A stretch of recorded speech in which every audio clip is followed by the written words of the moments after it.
Dubai থেকে America যাইতে সময় লাগে 14 ঘন্টা, আর আমার হবিগঞ্জ থেকে এই আপনাদের বরগুনা পাথরঘাটা আসতে সময় লাগছে 15 ঘন্টা। দেশের ভিতরেই কেমন জানি মনে হয়েছে বিদেশ।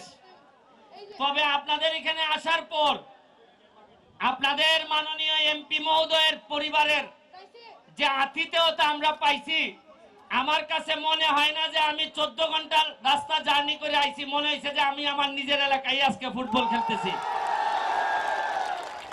আমি আপনাদেরকে বলি যে আমরা এত কষ্ট করে আপনাদের এখানে আসছি, আপনাদেরকে হারাইতে আসি নাই, আমরা আসছি আপনাদেরকে সাথে করে নিয়ে ফুটবলটারে কিভাবে বাংলাদেশে আগায় নেওয়া যায় এইটার জন্য শক্তি সঞ্চয় করতে আসছি আপনাদের এখানে।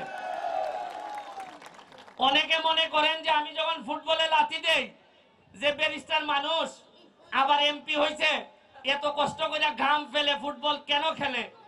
আমার কাছে মনে হয়েছে যে আমি এক এলাকার এমপি হয়ে দেশের কিছুই বদলাইতে পারবো না, তবে একটা জিনিস মনে হয়েছে যে মরার আগে, জন্মের পরে যে ফুটবলটা পাইছিলাম, মরার আগে এর চেয়ে ভালো ফুটবলটা যদি রেখে যাইতে পারি, এটাই এমপির চেয়েও আমার বড় সফলতা হবে।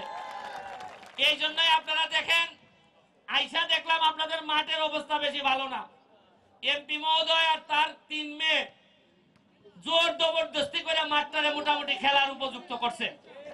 তবে আমি মাননীয় এমপি মহোদয়কে বলবো, আমাদের সাথে করে নিয়ে চলেন, আমরা এমন ভাবে ক্রীড়া মন্ত্রীরে ধরবো। আমার একটা বিশ্বাস, আগামীবার যখন খেলতে আসবো এখানে একটা স্টেডিয়াম হবে, স্টেডিয়ামে খেলতে হবে।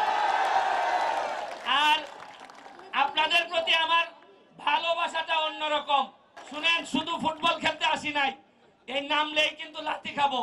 এই আপনার ডিফেন্সার আনছেন, এরা খেলার আগে সেলফি তুলে আর খেলার সময় মারে। আমি জানি খেলার সময় আমার মাফ করবো না, এরকম লাথি খাইও টিকা রয়েছি। আমার কাছে মনে হয় যে ইয়া আল্লাহ, ফুটবল আমাদের প্রথম প্রেম, এই প্রেমটারে যদি বাঁচাই না রাখি, খেলার মধ্যে তো ফুটবলই আছে, কম টাকা দিয়ে খেলা যায়, এই জন্য এইটা বাঁচাই রাখার জন্য একা একা যুদ্ধ করে যাচ্ছি।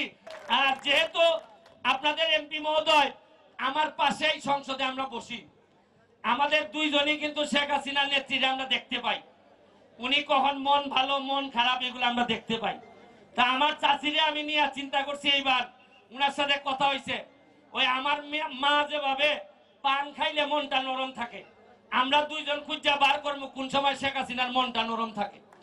আমরা দুইজন গিয়া যে টাইমটাতে নরম থাকে এই টাইমটাতে চেষ্টা করে ওনার সাথে কথা বইলা আমি 2টা কথা বলছি, একটা হচ্ছে মাঠ, আর হচ্ছে গিয়ে বরগুনার এই আসনের জন্য একটা মেগা প্রজেক্ট আপনাদের এখানে চাইলে একটা পর্যটন নগরী বানানো যায়, এটা বানানোর জন্য নেত্রীর সাথে কথা বলবো।